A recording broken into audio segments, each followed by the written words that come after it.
The Arizona Territory, 1873. Blood trailed behind her like crimson teardrops on parched earth, each footprint growing fainter as Sarah Hargrove stumbled through the merciless desert. Miles from any settlement, her water gone, her wounds festering. Death circled overhead, patient as the vultures that followed. Elsewhere, Nakohe moved silently through the shadows of red rock canyons. His people called him Windwalker, the Apache scout whose visions came on desert breezes. That morning, the wind had whispered of a stranger, of destiny. The elders had been clear, outsiders brought only death. But when ancestral spirits guided him to the dying woman, something deeper than tribal law stirred within him. What would happen when two worlds, taught to fear each other, found themselves bound by something stronger than survival? Before we jump back in, tell us where you're tuning in from. And if this story touches you, make sure you're subscribed, because tomorrow I've saved something extra special for you. 3 days earlier, Sarah Hargrove had been full of hope. The stagecoach rattled west through Apache territory, carrying her toward Tucson and the promise of a new beginning. At 32, the Boston widow had sold everything to purchase a small parcel of land and the dry goods store that came with it. A fresh start, far from the memories that haunted her. She clutched the silver locket at her throat, thumb absently tracing the engraved roses. Inside lay the only remnants of her former life, a miniature portrait of James, her husband of 10 years, and a lock of hair from their infant son, both claimed by influenza in the bitter winter of '71. "Passing Diablo Canyon, folks," the driver called back.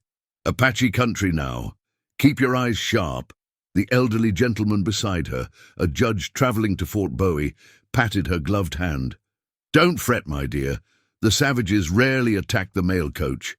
Sarah nodded politely, though something in his dismissive tone troubled her. Her late father, a professor of anthropology at Harvard, had taught her that all cultures deserved understanding, not fear. His library had contained several volumes on native peoples, including the Apache. She remembered illustrations of their intricate basketry and stories of their profound connection to the land. The first shot cracked through the afternoon stillness like thunder. "Down! Everybody down!" the driver shouted as more gunfire erupted. But these weren't Apache arrows. White men in dusty clothes surrounded the coach, bandanas pulled up over their faces. Not natives, but outlaws. "Here's a robbery," the tallest one announced, voice muffled behind red fabric. "Valuables in the bag, nice and easy," the passengers complied, Sarah reluctantly dropping her mother's silver bracelet into the sack. But when the outlaw reached for her locket, something fierce rose within her. "No," she said firmly. "This you cannot have." The man's eyes narrowed above his mask. "Ain't asking, lady." What happened next unfolded with terrible swiftness. The judge, revealing a small derringer from his vest, fired at the outlaw. The shot went wide. Return fire filled the coach with smoke and screams. Sarah felt a searing pain in her side, then another at her shoulder. Through the haze, she saw the judge slump forward, a crimson stain spreading across his chest. "Let's ride," someone shouted outside. "Marshall's men comin'." Horses galloped away as Sarah pressed her hand against her side, feeling warm wetness seep between her fingers. The driver lay motionless on the ground. Another passenger moaned softly, then fell silent. With terrible clarity, Sarah realized no. Help would come in time.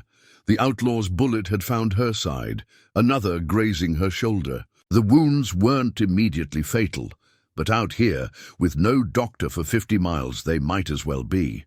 Using her reticule as a makeshift bandage, she stumbled from the coach.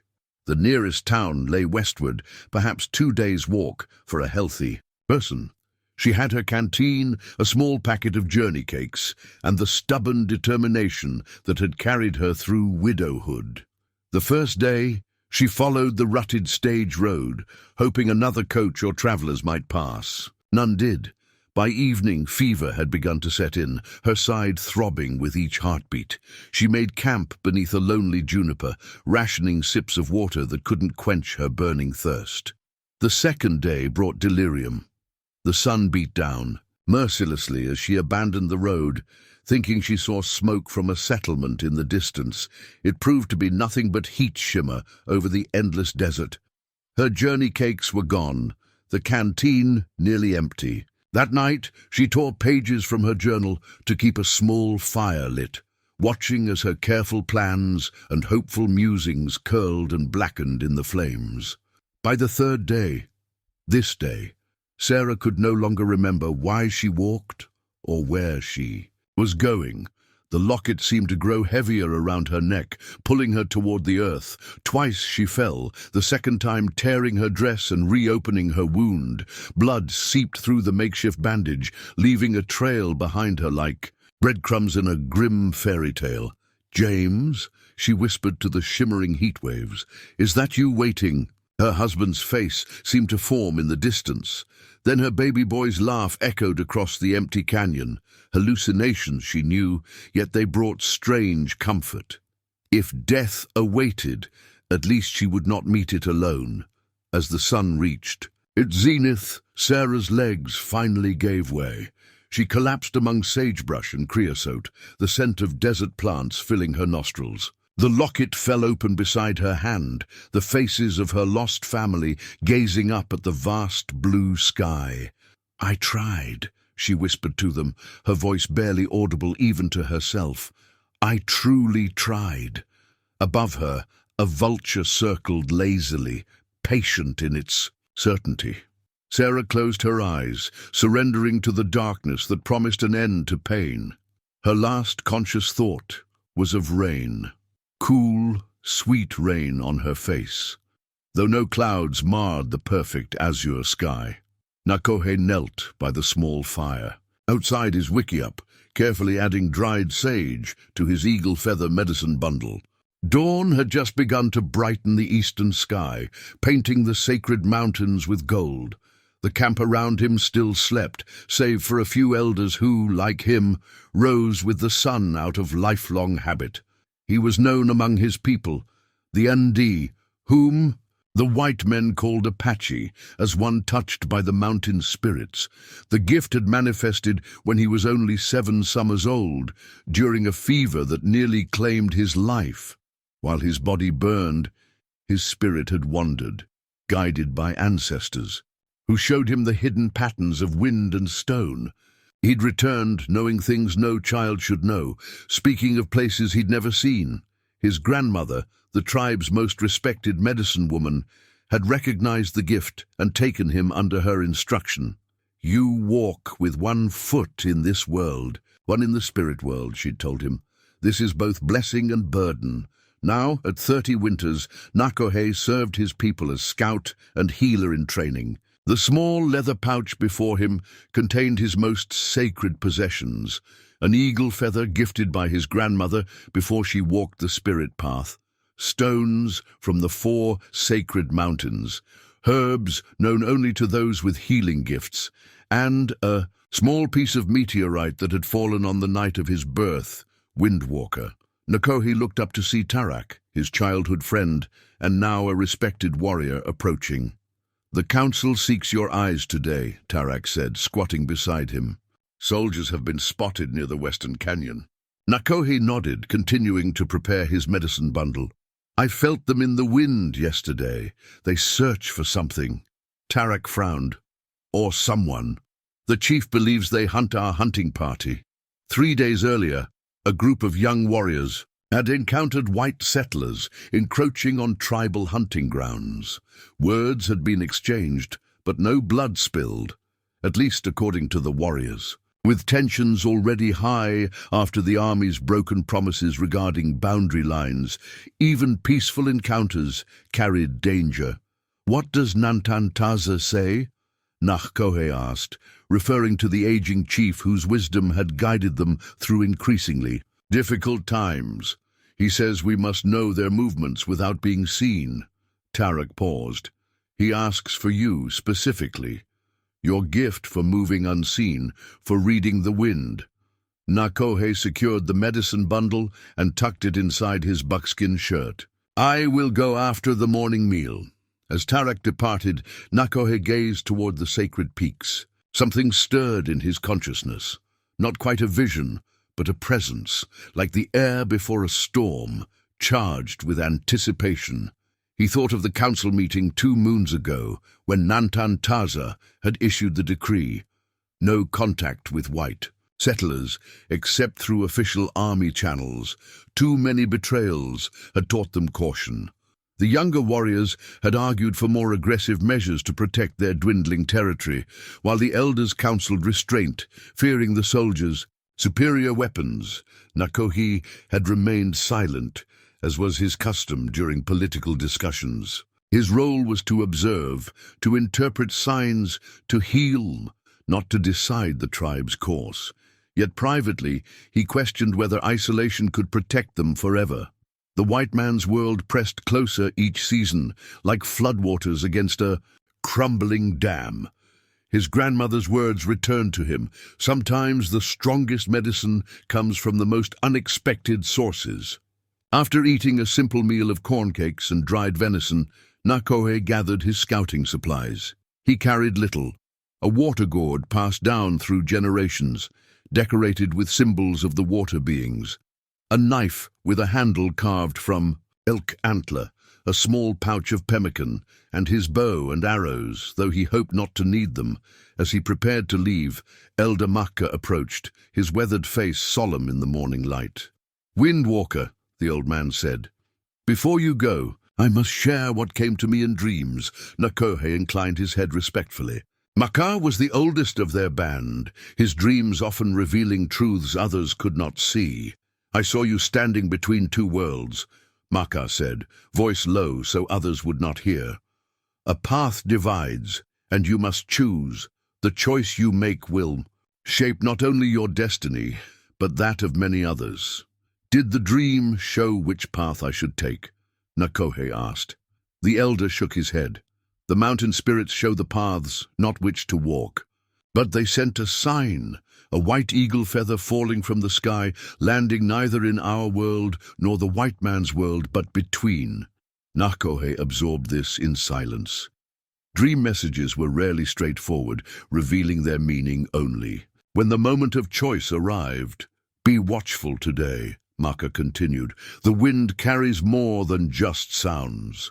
With these cryptic words, the elder returned to his wickiup, leaving Nakohe with an unsettled feeling beneath his ribs. He checked his medicine bundle one last time, ensuring the eagle feather was secure, then slipped away from camp, moving like his namesake, a whisper of wind through desert sage. The morning passed as Nakohe tracked southwest, reading the land like a living text. Here, deer had passed before dawn. There, a family of javelinas had rooted for tubers. The desert, seemingly barren to untrained eyes, revealed its secrets to him. Which plants offered water, which stones retained the night's coolness, which ridgelines provided safe passage.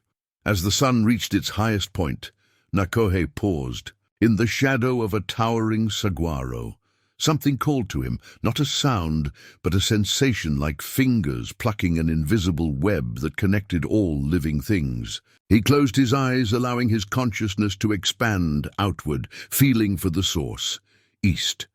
Something, someone, to the east, needed him. The council's instructions had been clear. Scout the western canyon for soldiers. Avoid all contact with outsiders. To disobey meant possible banishment or worse, yet the pull strengthened, undeniable as thirst. Nakohe removed the meteorite from his medicine bundle, holding it to his forehead. The stone seemed to pulse with its own heartbeat, confirming what he already knew. This was the choice Elder Makka had foreseen. Securing his belongings, Nakohe turned eastward, toward whatever destiny awaited. The wind shifted, carrying the scent of sage, creosote, and blood. The sun had passed its zenith when Nakohe crested the ridge overlooking a small, parched arroyo. The pull that had guided him eastward now centered on a patch of sagebrush below. He paused, scanning the terrain with practiced eyes, alert for any sign of ambush or deception. The Apache had survived for generations by trusting nothing at face value. A flash of color, fabric too pale and uniform to be natural, caught his attention. Moving with the silence that had earned him respect among even the most accomplished tribal hunters, Nakohe descended toward it, bow half drawn. He found her collapsed among the desert scrub, her blue dress torn and darkened with blood. A white woman, far from any settlement, dying alone beneath the unforgiving sun. Her fair skin had blistered red, her lips cracked from dehydration. A thin trail of blood led back westward, telling a story of desperate determination. Around her neck, a silver locket lay open, revealing faces captured in the white man's picture magic. Nakohe maintained his distance, arrow nocked. This could be a trap. Soldiers using a wounded woman as bait. He circled the area once, twice, finding only the woman's fading footprints. No horse tracks, no sign of others nearby. The wind whispered across his face, carrying the same insistent call that had led him here. Still cautious, he approached and knelt beside her. Her breath came in shallow gasps, each one possibly her last. The tribal council's decree echoed in his mind: no contact with white settlers. To defy this order meant potential banishment from his people, yet something deeper than tribal law stirred. Within him, the healer's oath his grandmother had pressed upon him when passing her knowledge. All life deserved compassion, she had taught. The mountain spirits did not distinguish between peoples when granting the gift of breath. As if in answer to his internal conflict, a small whirlwind formed nearby, dancing across the desert floor before dissipating at the woman's side. Such signs were not given idly. Decision made, Nakohe returned his arrow to its quiver and unslung his water gourd, his grandmother's gourd, passed down through 5 generations, carved with the sacred symbols of the water beings. The most precious possession a desert dweller could own. He gently lifted the woman's head, bringing the gourd to her lips. Most of the water ran down her chin, but some made its way into her mouth, triggering a weak swallowing reflex. Her eyelids fluttered but didn't open. Working quickly, Nakohe examined her wounds. A bullet had grazed her shoulder, leaving a shallow furrow now crusted with dirt and blood. The more serious injury lay at her side. Another bullet wound this, one deeper, showing early signs of infection. Without treatment, she would not survive another day. From his medicine bundle, he took the eagle feather and passed it through the smoke of a small sage bundle he lit with flint and steel. Murmuring prayers taught by his grandmother, he brushed the feather over the woman's wounds, cleansing them spiritually before beginning the physical treatment. Using water from his sacred gourd, he cleaned the injuries, then applied a poultice of crushed desert herbs, creosote for infection, yucca to draw out impurities, and jojoba to soothe inflamed skin. He bound the wounds with strips torn from his own buckskin shirt, working with gentle efficiency. As he secured the final binding, the woman's eyes opened, pale blue like the summer sky, clouded with pain and confusion. She flinched at the sight of him, fear momentarily overcoming weakness. No, she gasped, trying unsuccessfully to move away. Nakohe remained still, hands open in the universal gesture of peace. "Help," he said in halting English, one of the few white man's words he knew. "Help you." Her eyes darted from his face to the medicine bundle to the blood-stained bandages at her side. Understanding slowly replaced fear. With visible effort, she formed a word. "Water." He offered the gourd again, supporting her head as she drank more successfully this time. When she finished, her fingers weakly touched his wrist, the briefest contact, but one that seemed to forge a connection across the vast divide of their different worlds. "Thank," she whispered before unconsciousness reclaimed her. Nakohe sat back on his heels, considering his options. He could not leave her here. She would die before nightfall. Taking her to a white settlement risked his own life. Soldiers shot Apache on sight in these troubled times. Bringing her to his people meant certain punishment for defying the council. Only one choice remained. Gathering the last of his herbs, he carefully lifted the unconscious woman. She weighed little, wasted by her ordeal. The silver locket slipped from her neck, falling to the desert floor. After a moment's hesitation, Nakohe retrieved it and tucked it inside her dress, next to her heart. With his burden secure, he turned southeast toward the most sacred and secret place known to his band, the hidden spring that had sustained his people through countless droughts and hardships. No white person had ever seen its waters until now. The wind seemed to approve, cooling his face as he began the long journey, each step taking him further from the life he had known and toward an uncertain destiny. Sunset painted the mesas in shades of amber and crimson as Nakohe carried Sarah through the deepening shadows. The woman's fever had worsened, her skin alternating between burning heat and alarming coolness. Twice he had stopped to drip precious water between her cracked lips, watching her throat work reflexively even in unconsciousness. The hidden spring lay a full day's journey southeast, if he were traveling alone. With his burden, the trek would take longer, especially as he needed to avoid both Apache patrols and white soldiers. The uneasy peace between the two peoples had frayed to a thread that might snap at any moment. As darkness fell, Nakohe sought shelter in a shallow cave carved by ancient waters into the sandstone cliff face. The entrance, screened by desert willows, offered concealment from passing eyes. Inside, he gently laid Sarah on a bed of soft sand and built a small, smokeless fire using dry brush and yucca stalks. In the flickering light, he studied her face. Even ravaged by sun and fever, her features held a quiet dignity. Not young, but not yet touched by age either. Lines at the corners of her eyes spoke of both laughter and sorrow. The silver locket contained images of a man and infant, husband and child, he guessed. Where were they now? Sarah stirred, eyelids fluttering. Her lips moved, forming soundless words. "James," she whispered finally. "The baby. Find the baby." Nakohe dampened a cloth with water from his gourd and placed it on her forehead. "Shh," he soothed, though he knew she couldn't understand him. "The desert spirits watch over you now." Her eyes opened briefly, unfocused. "Are you an angel?" She asked, her voice faint. He recognized the word from the black-robed men who sometimes visited the reservation. "No angel," he replied in his limited English. "Nakohe. Name Nakohe." "Sarah," she responded before slipping back into fevered dreams. Through the night, Nakohe tended her, changing the poultices on her wounds, cooling her with damp cloths, and murmuring healing songs passed down through generations. Near dawn, her fever broke. Her breathing deepened into the rhythm of natural sleep. As first light touched the eastern horizon, Nakohe stepped outside the cave to scout their path. From his medicine pouch, he took a flat stone, etched with the patterns of stars. A star. Navigation stone, gifted to him by his grandfather. Though primarily used for nighttime travel, the stone also contained markings indicating safe passages and water sources known only to his band.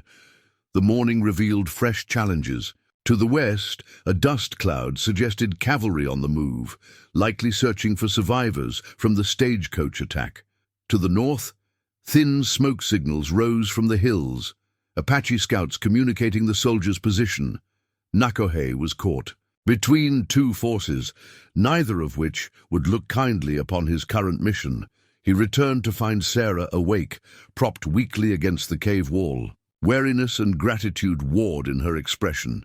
"You saved me," she said slowly, gesturing toward her bandaged wounds.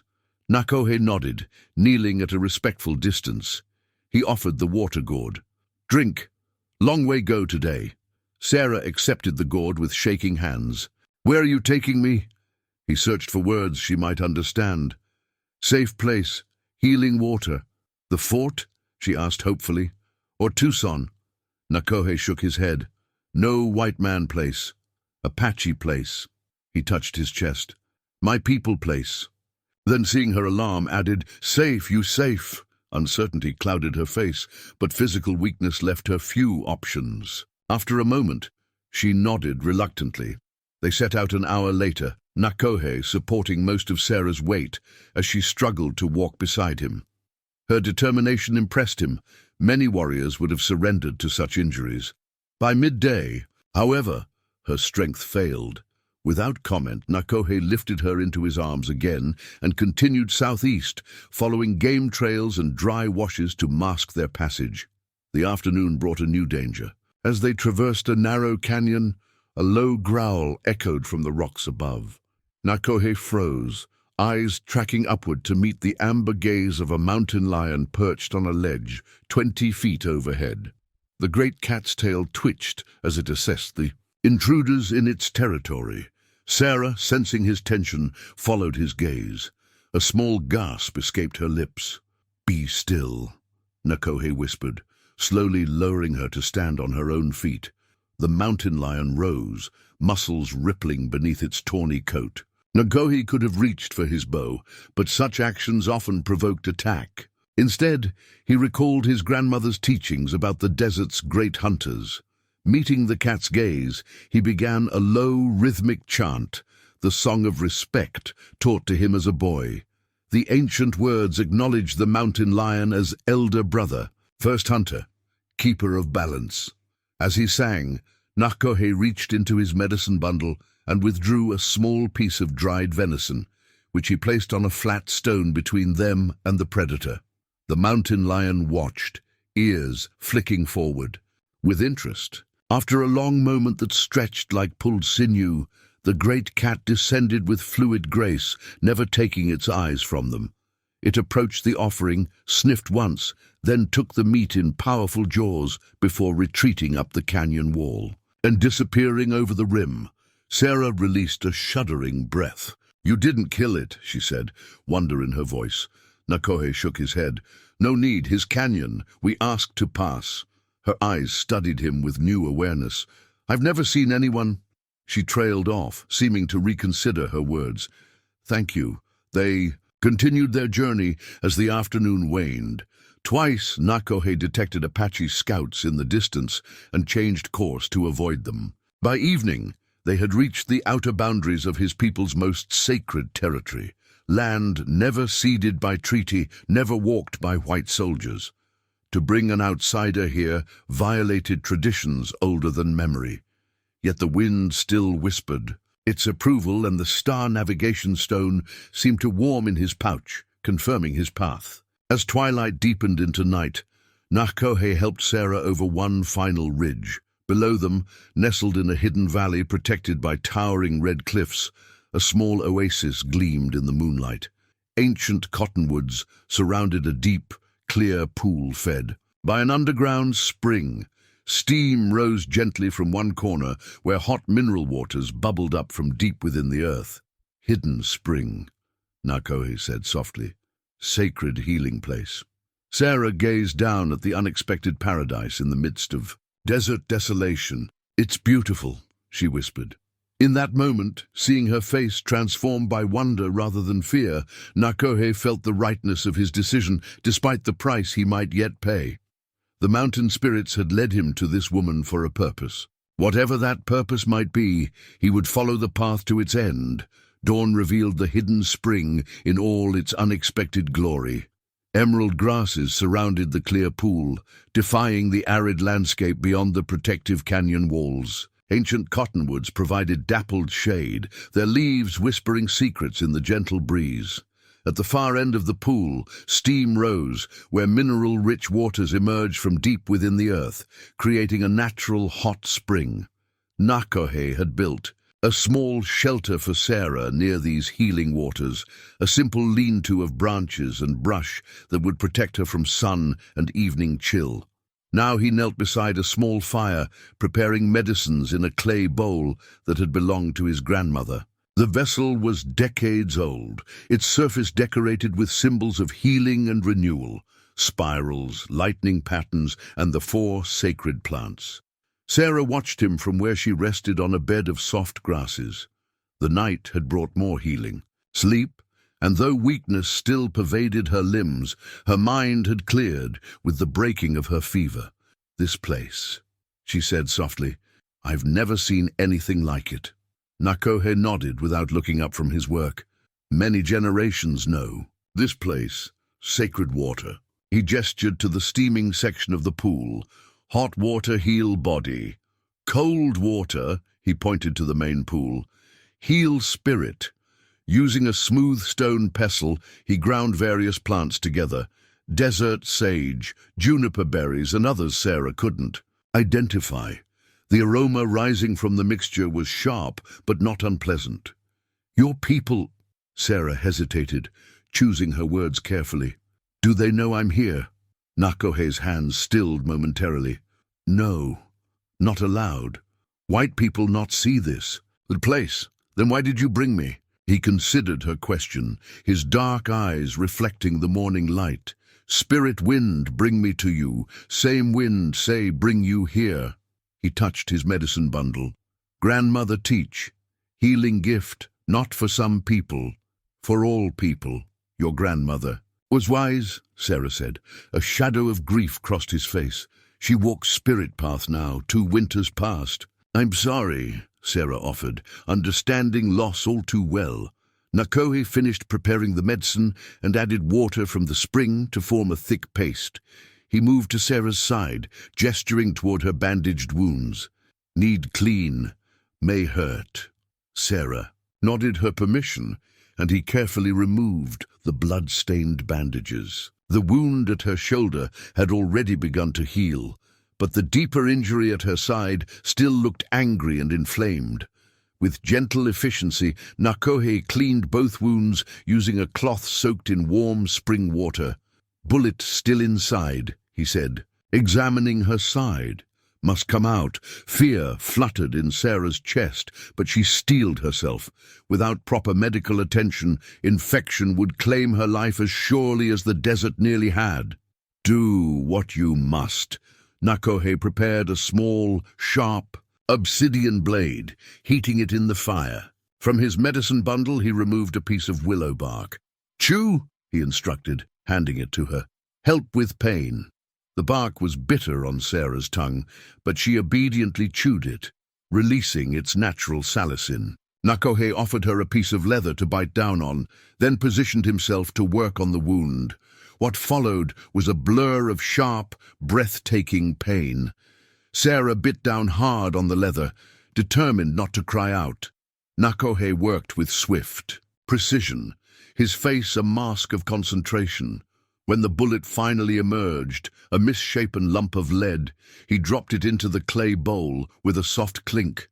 "Done," he said, immediately applying the herbal paste to the freshly bleeding wound. The mixture burned at first, then brought blessed numbness as Nakohe bandaged her with strips of clean buckskin. Sarah studied his face. The high cheekbones, the lines of experience around his eyes, the quiet dignity in his expression.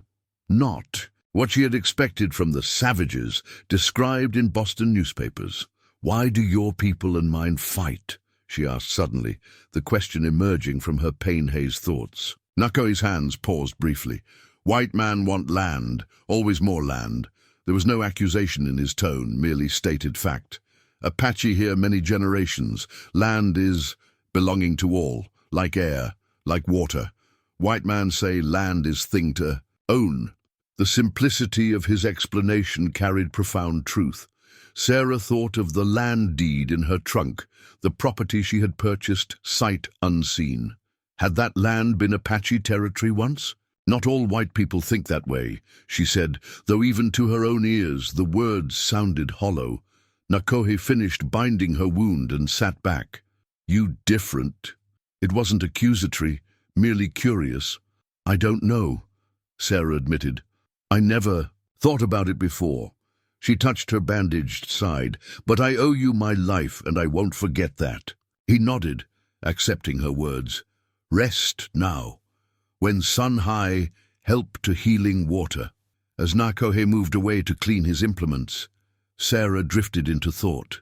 Her entire life, she had accepted without question that civilization's westward expansion was inevitable, even divinely ordained, the manifest destiny trumpeted in newspapers and political speeches. Now, lying in this hidden paradise that had sustained generations of Apache people, doubt crept into her certainty.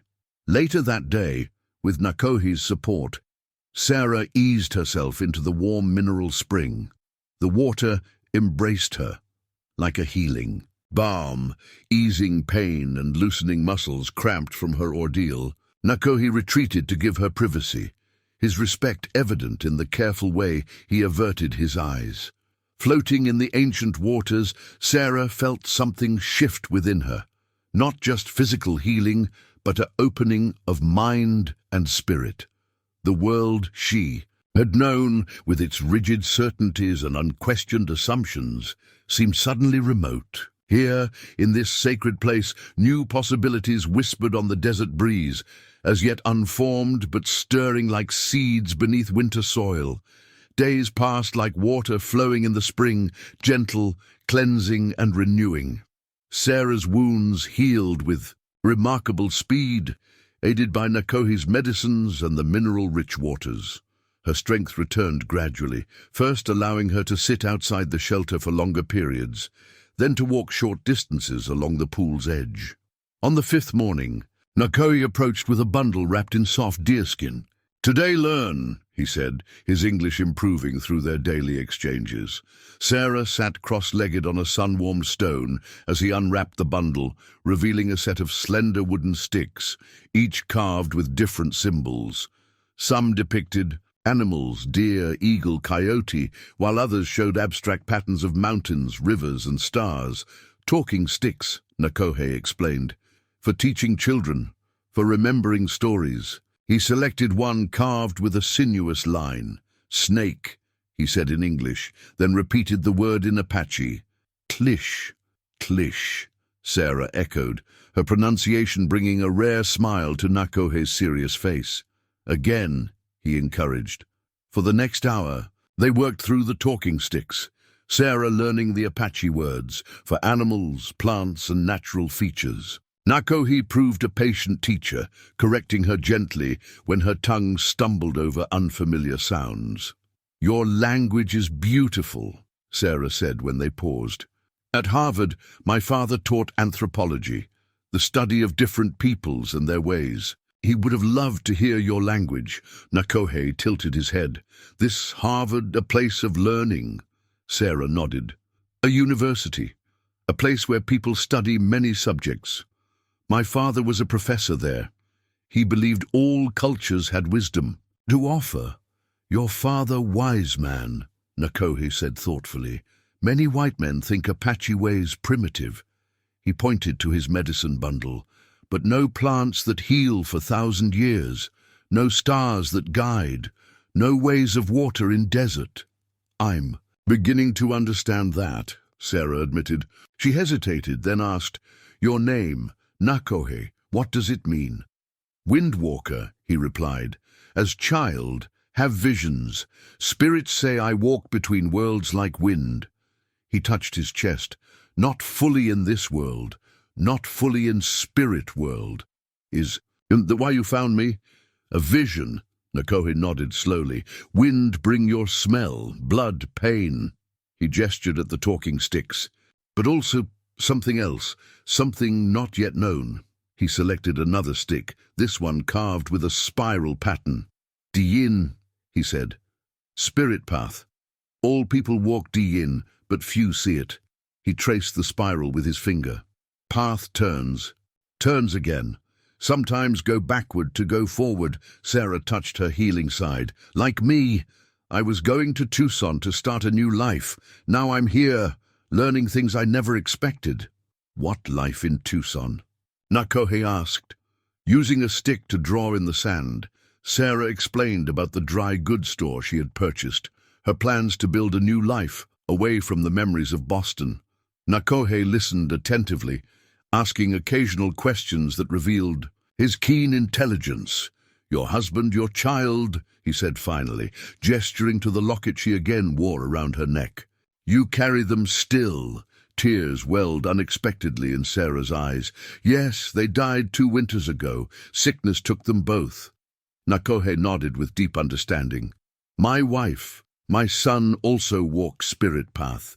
Sickness from White Man Fort. Many die." There was no accusation in his voice, only shared grief.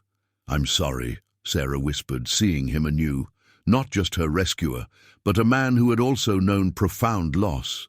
They sat in companionable silence as the sun inched across the sky. Finally, Nakohe collected the talking sticks and rewrapped them in the deerskin. "Tomorrow," he said, "teach more words. Also show plants for healing." He paused. "You learn fast. Good mind." The simple compliment warmed Sarah more than she expected. "Thank you for teaching me, for everything." That evening, as Nakohe prepared their meal of desert quail and wild onions, Sarah watched him move through the familiar rituals of fire building and cooking. His every action seemed purposeful, mindful, each movement a continuation of traditions practiced for generations in this harsh but beautiful land. She realized with sudden clarity that the savage she had feared in the stagecoach was in truth more civilized than many Boston gentlemen she had known. Nakohe lived in balance with his world, taking only what was needed, giving thanks for what was received, honoring the connections between all living things. As stars appeared in the darkening sky, Sarah recognized some of the constellations. Nakohe had named with the talking sticks. The night sky, like the land itself, was beginning to speak to her in a new language, one that required not just her mind, but her heart to understand. On the 8th day, Nakohe returned from his mourning, scouting with tension evident in his normally composed features. "What is it?" Sarah asked, setting aside the yucca fibers she'd been learning to weave. "Soldiers," he replied, kneeling beside her. "Many. Search North Canyon." Sarah's stomach tightened. "Looking for survivors from the stagecoach?" Nakohe nodded. "And Apache tracks. They find blood trail, your footprints." He hesitated. "Also my people search. Young warriors angry about soldiers crossing boundaries." The implications were clear. They were caught between two forces, neither of which would understand their situation. The cavalry would see an Apache kidnapping a white woman. Nakohe's people would see a tribal member betraying ancient laws by bringing an outsider to sacred ground. "We should leave," Sarah suggested, though the thought of abandoning their peaceful sanctuary filled her with unexpected regret. Nakohe shook his head. "Not yet. You still weak. Desert journey dangerous." He gestured toward her side. "Need more. Healing time." Later that afternoon, while gathering firewood near the canyon wall, Sarah noticed something glinting among the stones. Bending down, she discovered a tarnished brass button bearing the insignia of the U.S. Cavalry. Its presence sent a chill through her. Soldiers had been here before, perhaps recently. She brought it to Nakohe, who examined it with a troubled expression. "Old button," he concluded. "Many seasons here, but shows soldiers know this canyon." He slipped the button into his medicine pouch. "Must be more careful. No fire at night." That evening, Sarah's sleep was fractured by nightmares. She relived the stagecoach attack in vivid detail, the crack of gunfire, the judge falling beside her, the burning pain as bullets found her flesh. She woke, gasping, sweat-soaked despite the cool night air. Nakohe materialized from the darkness, a silent guardian. "Bad dreams," he observed, offering her water from the gourd. Sarah nodded, hands trembling slightly as she drank. "I saw it all again. The attack. The men who shot me." She looked up at him. "I never told you what happened." Under the star-filled sky, she recounted the robbery, the judge's fatal attempt at resistance, her own desperate trek through the desert. Nakohe listened without interruption, his face grave in the moonlight. "Bandits," he said when she finished. "Not Apache." "I know," Sarah assured him. "I never thought it was your people." Something shifted in Nakohe's expression, perhaps surprise at her certainty or relief. Many white people blame Apache for all troubles. Not all of us, Sarah said softly. Dawn brought a new development. Nakohe decided it was time for Sarah to learn basic hunting skills, knowledge that might prove vital if they needed to leave their sanctuary. "Today, become hunter," he announced, presenting her with a slender wooden implement she recognized from his talking sticks as a rabbit stick, a curved throwing tool designed to bring down small game. "I've never hunted before," Sarah admitted. "Creatures hunt," Nakohe replied. "Even plants hunt sunlight, hunt water." He demonstrated the proper grip, not about killing, about feeding life with life. They practiced near the spring, Sarah's attempts initially falling embarrassingly short of the targets Nakohe set up. Yet he showed no impatience, adjusting her stance and grip with respectful touches that never lingered longer than necessary. By midday, Sarah had progressed enough to attempt hunting actual game. They moved silently through the brush beyond the spring, Nakohe pointing out nearly invisible signs of rabbit passage, disturbed pebbles, minuscule droppings, the faintest depression in sand where a small body had rested. When a desert cottontail darted from cover, Sarah's throw went wide, but her second attempt connected, the stick striking the rabbit with a solid thud. "Good," Nakohe said simply, but his eyes conveyed more approval than the word itself. As he demonstrated how to dress the rabbit with swift, humane efficiency, Sarah found herself strangely moved. In Boston, meat had arrived on her table disconnected from its source. Here she understood the direct exchange, one life sustaining another. Nakohe spoke quiet words of thanks to the rabbit's spirit, explaining that proper respect ensured future hunts would be blessed. That night, as they shared the rabbit stew, Sarah realized how rapidly her perspective had shifted. Just days ago, she had been a proper Boston widow with conventional plans for a respectable new beginning in Tucson. Now, she sat beside an Apache healer, having hunted her own dinner, wearing a tunic he had fashioned for her from soft buckskin, speaking a mixture of English and Apache words. "Strange path," she murmured, half to herself. Nakohe glanced at her questioningly. "Diyin," she clarified, using the Apache word for spirit path. "The way life turns in unexpected directions." He nodded, understanding in his dark eyes. "Diyin, bring you to desert, bring me to you." He looked toward the stars. "Now we follow together, see where it leads." The full moon rose like a luminous shield over the hidden spring, bathing the oasis in silver light. Nakohe had been especially quiet throughout the day, preparing for something he wouldn't fully explain. He gathered special herbs, created a small circle of stones near the spring's edge, and spent long periods in silent meditation. As twilight deepened into night, he finally approached Sarah. "Tonight special, full moon of summer, time when veil between worlds thins." He gestured toward the stone circle. "Would join ceremony?" The invitation clearly held significance beyond the simple words. Sarah sensed he was offering a glimpse into something normally kept private from outsiders. "I would be honored," she replied. Nakohe nodded, satisfaction in his eyes. "Wear this." He handed her a simple necklace of wooden beads and a single eagle feather. Protection. The ceremony began with Nakohe lighting a small bundle of herbs.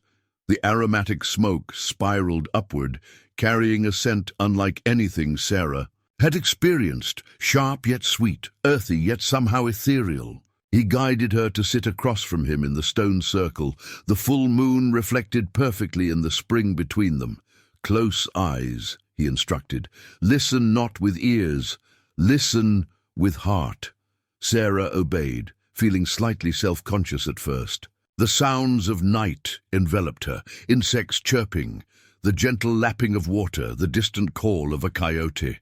Gradually, Nakohe's voice joined these natural sounds, rising and falling in a rhythm that seemed to match her heartbeat. Though she couldn't understand the Apache words, their cadence lulled her into a state between wakefulness and dreaming. Time lost meaning. The darkness behind her closed eyelids began to shimmer with faint patterns of light. A sensation of floating overtook her, as if her body had become as insubstantial as morning mist. Then, with startling clarity, she saw the desert spread before her, not as a harsh, forbidding place, but as a living tapestry of interconnected life. Each cactus, each lizard, each grain of sand pulsed with its own inner light. Beneath the surface, invisible waterways connected everything like veins in a vast body. Sarah found herself moving through this landscape without walking, drawn toward a mesa where ancient ones had painted stories on stone. The images seemed to breathe and move in the moonlight, hunters and prey, storms and rainbows, birth and death in endless cycles. A presence joined her. Not Nakohe exactly, but something that carried his essence. Together, they observed a vision of people from different worlds gathering at the hidden spring, sharing knowledge, healing ancient wounds between their peoples.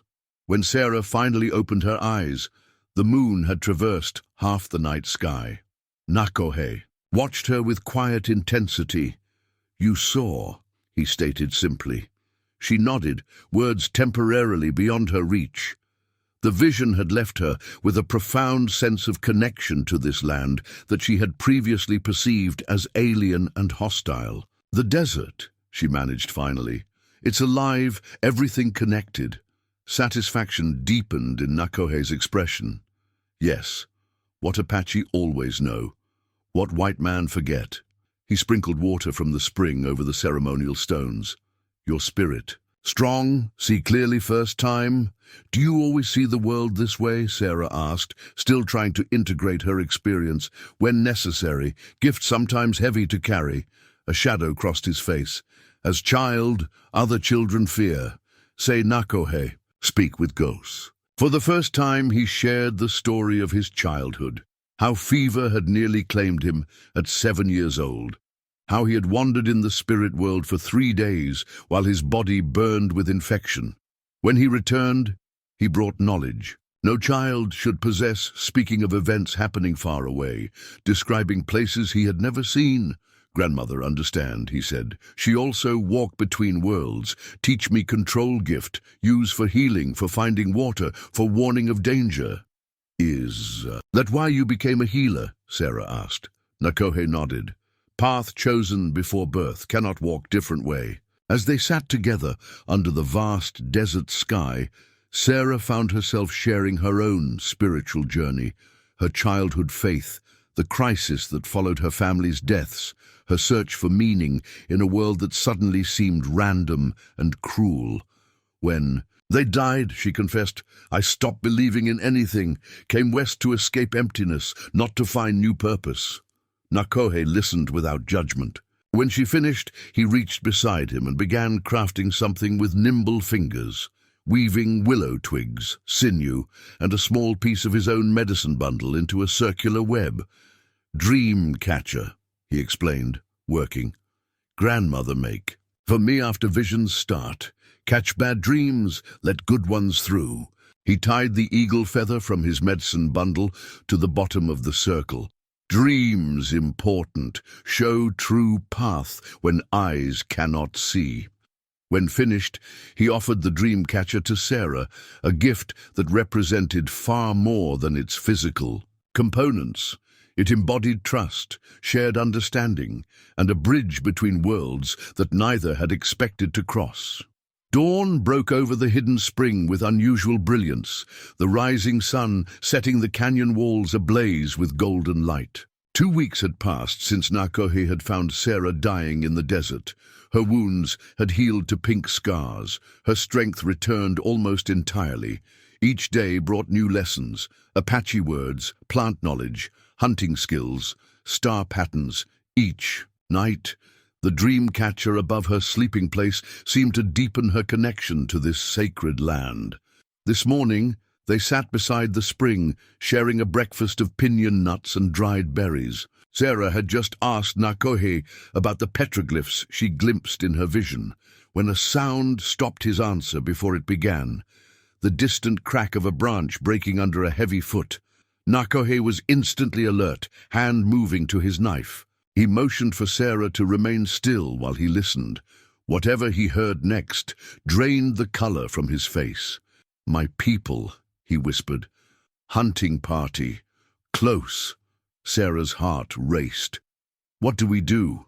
But it was already too late. 3 Apache warriors appeared silently at the canyon entrance, bows half drawn. Their expressions shifted from surprise to cold anger as they recognized Nakohe and saw Sarah beside him. The oldest of the 3 stepped forward, authority evident in his bearing. He wore a ceremonial breastplate and carried an intricately carved pipe, a symbol of his position as tribal elder. His weathered face hardened as he addressed Nakohe in their language, words flowing too rapidly for Sarah to catch more than a few she recognized.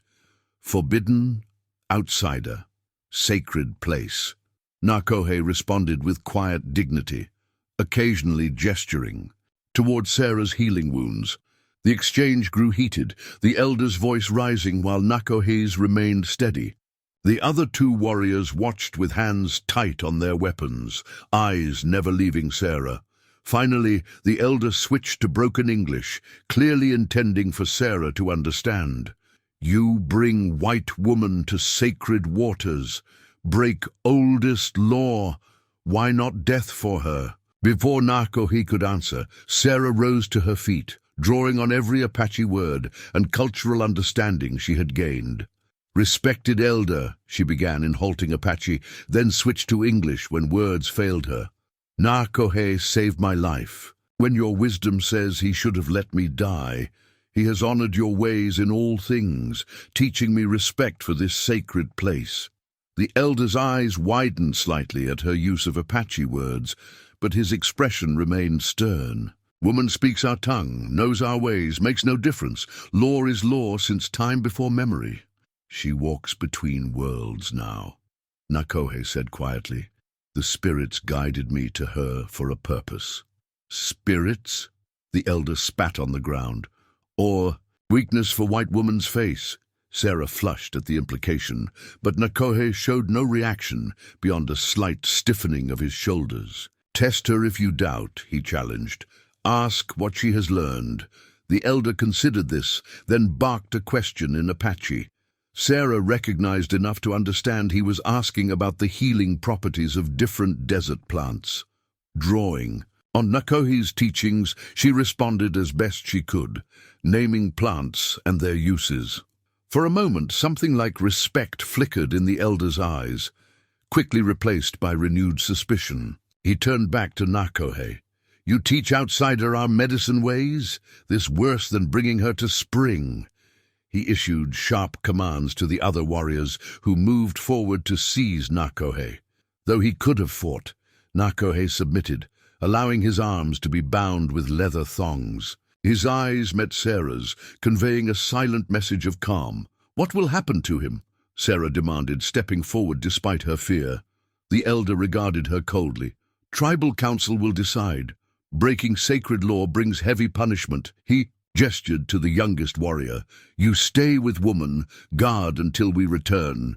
Sarah reached for Nakohe as they led him away. "I'll speak for you. Tell them everything." "Be still," he murmured. "Follow Diyin, spirit path. Whatever comes is meant to be." The elder prodded him forward roughly. "Enough words. Council waits." As they disappeared through the canyon entrance, Sarah found herself alone with the young warrior, who positioned himself between her and the only exit. His face was impassive, but his eyes held curiosity alongside duty. Sarah returned to her shelter, fingers finding the dream catcher Nakohe had made. The peaceful sanctuary they had shared had been shattered in moments. She thought of the vision she'd experienced during the full moon ceremony. People from different worlds gathering at the spring, healing ancient wounds. Had it been merely a dream or a glimpse of a possible future now threatened by discovery? The young warrior watched her with unwavering attention as shadows lengthened across the canyon floor. In the distance, a wolf howled, a lonely sound that seemed to echo the sudden emptiness in Sarah's heart.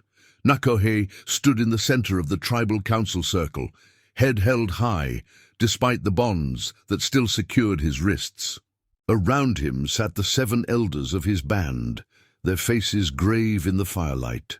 Behind them, much of the tribe had gathered to witness the proceedings, warriors, women, children, all watching with expressions ranging from anger to curiosity to sadness. Nantan-Taza, the chief, occupied the position of honor. Though age had bent his frame, his dark eyes remained sharp as obsidian.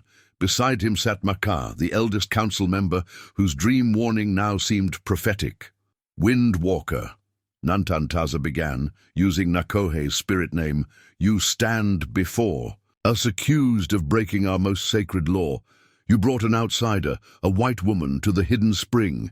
You shared our medicine knowledge, our sacred ways. He lifted a smooth black stone, the justice stone, that gave each council member the right to speak in turn. What say you to these charges? Nakohe surveyed the faces of those who had been his community since birth. Many now looked at him as a stranger, even an enemy. Yet he felt a strange calm, knowing he had followed the true path regardless of consequences. I speak truth, he replied. I found the white woman dying in the desert. The wind spirits led me to her. The ancient teachings of our people say all life is sacred, all healing a gift to be given freely. Murmurs rippled through the assembly. Nakohe continued, our grandmothers taught that compassion is the highest law, higher even than protection of sacred places. He looked directly at Maka. You yourself, respected elder, once told me that our ways would survive only if they remained true to the wisdom of compassion. Maka's weathered face remained impassive, though something flickered in his eyes. The justice stone passed to a warrior elder named Kiachno, known for his hard stance against any contact with white settlers. Pretty words, he scoffed, but the woman is still an outsider. Her people kill our children, steal our land, break every treaty. Now you give her our sacred knowledge.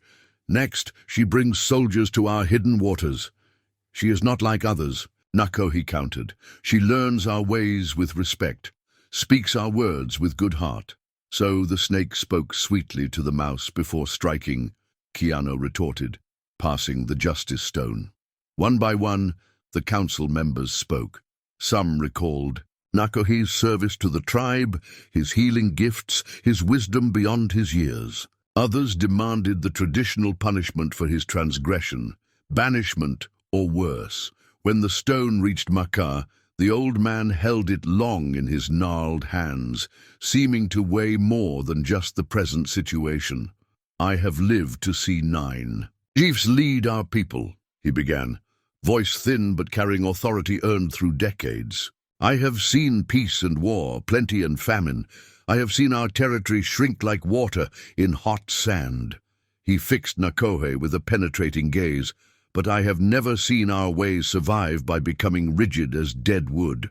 Surprised murmurs rose. Even from the assembly, the young ones, Maka continued, gesturing to the warriors who favored conflict, believe strength comes from standing apart, fighting all change. But I remember the teachings of Windwalker's grandmother, the greatest healer our band has known in my lifetime. She taught that adaptation, without losing our core truths, is the Apache way. He turned to Nantan-Taza. I dreamed of this moment. I saw Windwalker standing between worlds. The spirits have placed him on this path for a purpose beyond our understanding. Kiano leapt to his feet in protest. Would you have us welcome white settlers to our sacred places, share all our medicine ways? This is madness. I would have us remember that compassion guided our people through centuries of hardship, Maka replied evenly. The debate intensified, voices rising as the justice stone continued its circuit. Nakohe stood silently at the center, accepting whatever judgment would come. Finally, Nantan-Taza raised his hand for silence. As chief, the final decision rested with him, though he would consider all council input. Windwalker, he said solemnly, your actions come from good heart, but break Ancient law. The council is divided. He paused, his next words carrying the weight of formal judgment. This is our decision.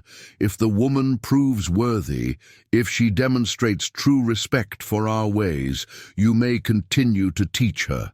But neither of you may return to the tribe. Gasps and murmurs erupted around the circle. If you choose her path, you choose banishment, Nantan-Taza continued. If you abandon her to return to us, you may take your place again after suitable purification rituals. Nakohe absorbed the pronouncement without visible reaction, though the choice pierced his heart like an arrow. Banishment meant severing connections to his people, his heritage, the only life he had known. Yet abandoning Sarah felt equally impossible, a betrayal of the path the spirits had set before him. Until sunrise, Nantan-Taza concluded, you will remain under guard. Then you must choose your people or the outsider. As warriors led him to a guarded wickiup at the edge of the camp, Nakohe gazed toward the distant canyon where Sarah waited. The stars overhead seemed to pulse with meaning, though their message remained unclear. By morning, he would need to decide which world claimed his future. The young warrior guarding Sarah maintained his vigilant watch throughout the day, refusing to answer her questions about Nakohe's fate. As dusk approached, she paced the perimeter of the spring, anxiety mounting with each passing hour. A distant bugle call shattered the evening silence. The young warrior tensed, head cocked toward the sound. Cavalry soldiers, close enough to be heard but not yet visible. His eyes darted between Sarah and the canyon entrance, indecision clear on his face. Go, Sarah urged in Apache. Warn your people. After a moment's hesitation, he nodded curtly and disappeared through the canyon entrance, racing to alert his tribe about the approaching soldiers. Sarah stood frozen, mind racing. The cavalry's arrival complicated an already precarious situation. If they found her with Nakohe, they would assume kidnapping, perhaps kill him before she could explain. If they found the Apache settlement, blood would certainly be shed on both sides. Her deliberation was cut short by the clatter of approaching hooves. 4 cavalry soldiers appeared at the canyon entrance, rifles ready. Their expressions shifted, from wariness to surprise when they spotted her. Mom, the lead rider, a lieutenant by his insignia, dismounted quickly. Are you Sarah Hargrove? I am, she confirmed, heart pounding. Relief washed over the officer's face. Lieutenant James Parker, 5th Cavalry. We've been searching for survivors from the Diablo Canyon stage robbery for nearly 2 weeks. His eyes catalogued her buckskin clothing, the shelter beside the spring. Were you taken captive by Apaches, ma'am? The question demanded an immediate choice, one that would determine not just her future but Nakohe's as well.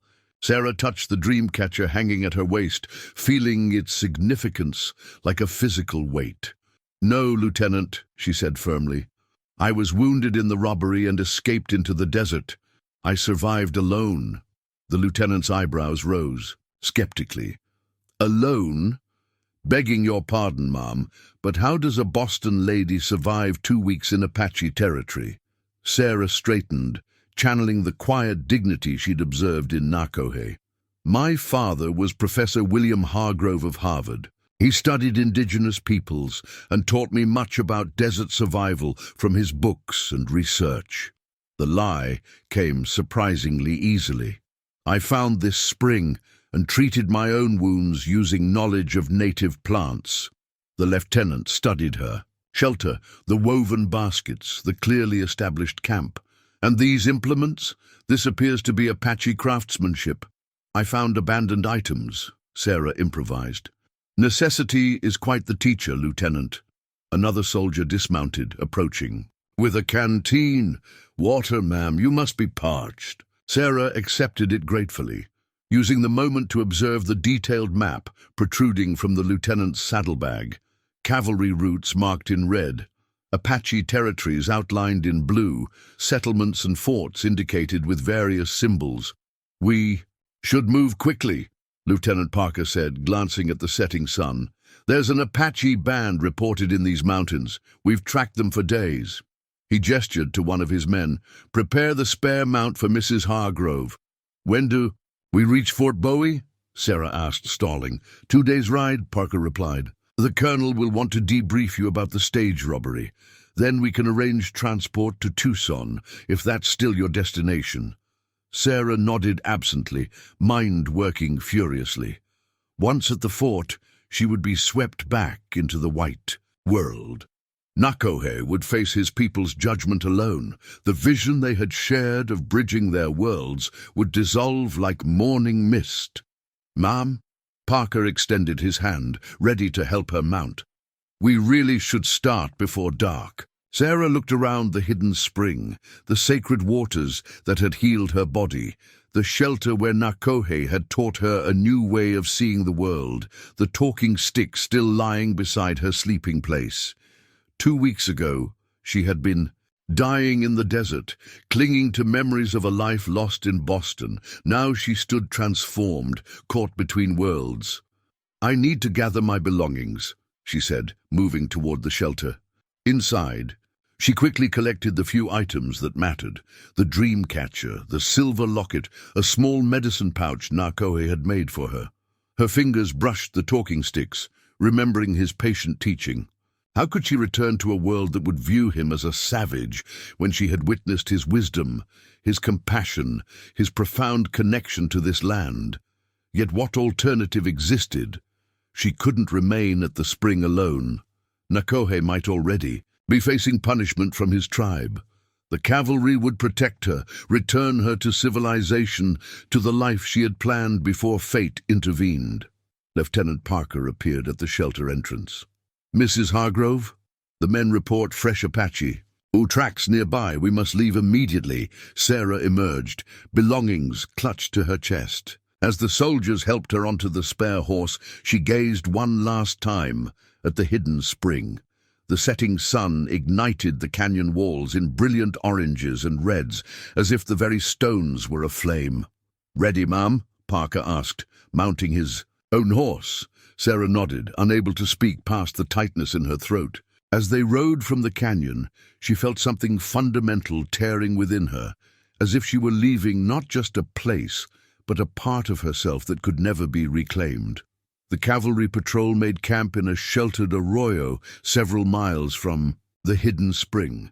Lieutenant Parker posted sentries, while the other soldiers prepared a small fire and offered Sarah hardtack and jerky from their provisions. Though the food was familiar, it tasted like dust in her mouth, her thoughts constantly returning to Nakohe and his uncertain fate. "You're fortunate, Mrs. Hargrove," Parker said as they ate. "Few who encounter Apaches live to tell the tale." Sarah bit back a retort. "My experience suggests there's much misunderstanding between our peoples, Lieutenant." Parker raised an eyebrow. "Misunderstanding? They've killed 12 settlers this month alone. And how many Apache have soldiers killed?" she asked quietly. The lieutenant's expression hardened. "You've been through an ordeal, ma'am. Best get some rest. We ride at first light." Sarah retreated to the blanket they'd provided, but sleep proved elusive. Above her, stars wheeled in patterns Nakohe had named for her. Coyotes called in the distance, their voices seeming to mock her indecision. What life awaited in Tucson? Could she truly return to the narrowness of her former existence after experiencing the expansiveness Nakohe had shown her?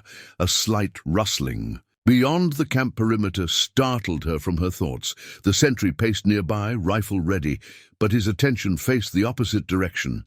Again came the sound, deliberate, not animal. Sarah's heart quickened. Carefully she rose and moved toward the noise, keeping the sentries back to her. Beyond a cluster of mesquite, a shadow detached itself from the darkness. "Nakohe." "How?" she began in a whisper. He pressed a finger to his lips, drawing her further. From camp, in the moonlight, his face appeared leaner, more solemn than she remembered. "You escaped," she whispered when they were safely out of earshot. Nakohe shook his head.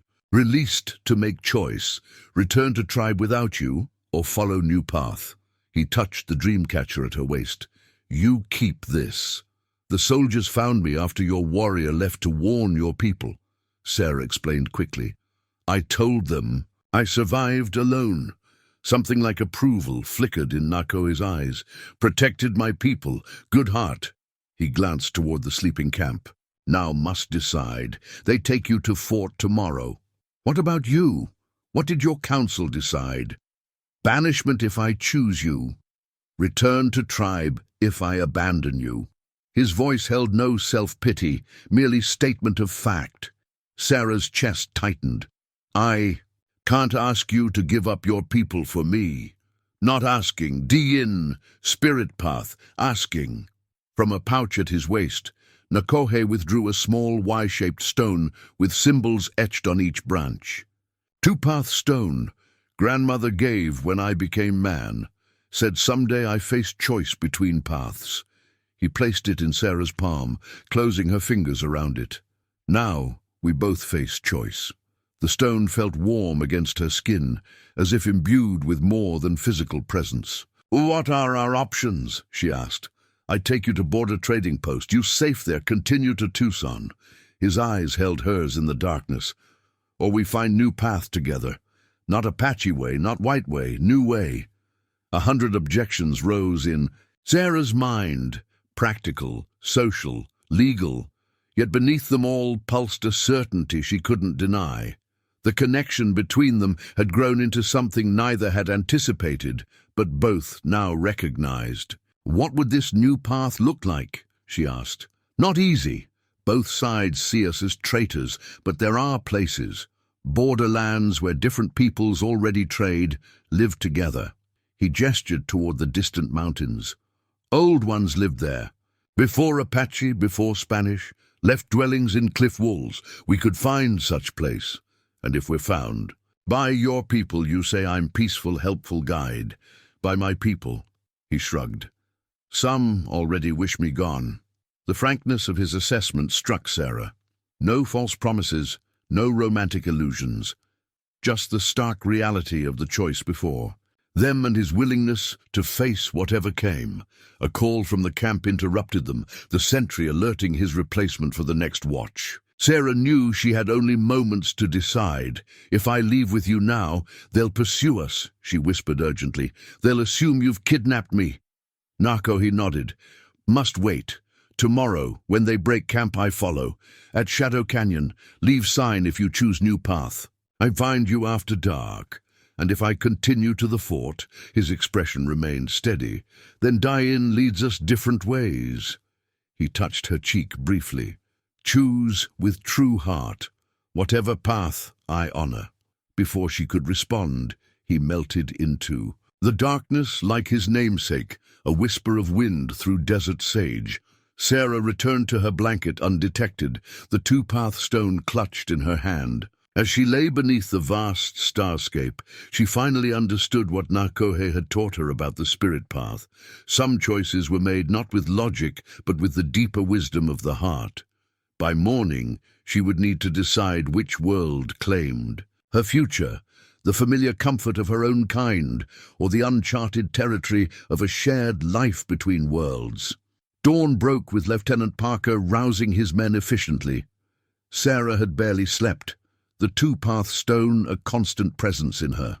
And throughout the night, as they broke camp, she watched for any sign of Nakohe in the surrounding terrain, but saw nothing, his tracking skills far too advanced to allow casual detection. You seem troubled, Mrs. Hargrove, Parker observed as they mounted. The fort's just a day's ride now. You'll have proper medical attention and civilized accommodations by nightfall. Civilized. The word rang hollow after what she'd experienced. Thank you, Lieutenant. I'm merely tired. They rode southwest through increasingly rugged country. According to Parker, Shadow Canyon lay 4 hours ahead, the place where Sarah needed to leave her sign for Nakohe. With each passing mile, the weight of decision pressed heavier upon her heart. Near midday, one of the scouts returned at a gallop. Apache sign, Lieutenant. War party 8 or 9 braves, moving parallel to our route about 2 miles north. Parker's face hardened. Keanu's band, most likely. They've been raiding homesteads near the Gila. He turned to Sarah. "We'll need to pick up our pace, ma'am. My apologies for any discomfort." As they urged their mounts faster, Sarah's mind raced. Nakohe had mentioned a warrior named Keanu who had argued most strongly against him at the council. If Keanu's band spotted Nakohe following the soldiers, they might well attack him as a traitor before he could reach her. An hour later, dark clouds began building over the western mountains. The air grew heavy with impending rain, a rare and violent occurrence in the desert summer. Lieutenant Parker eyed the sky with concern. "Dust storm coming before the rain," he predicted grimly. "We need to find shelter before it hits." They had just entered Shadow Canyon, a narrow passage between towering sandstone walls, when the wind began to rise. This was where Sarah needed to leave her sign, but how? The soldiers kept close formation around her, and Parker's vigilant gaze rarely left her position. The first fingers of dust reached them, stinging eyes and coating throats. "Bandanas up!" Parker ordered. "Stay close!" The world rapidly disappeared behind a swirling wall of red-brown particles. Visibility dropped to mere feet as the howling wind drove sand and debris through the canyon. The horses grew skittish, fighting their riders' control. Sarah recognized the opportunity fate had provided.